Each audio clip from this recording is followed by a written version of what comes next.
na manunod po sa inyo this coming December 23 at Sulong P-Pop Concert here at SM North Ed's Skyline?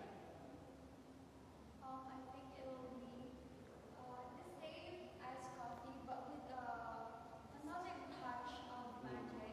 So I hope everybody will look forward to it. The other comments?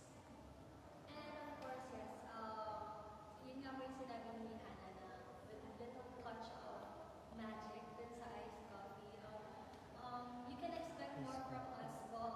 Very mashabang na performance and very powerful na, kaya nila ng mix yun. So yes.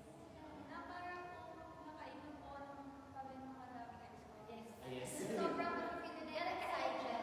Yes. Also, okay, so what about your expectations for this event po?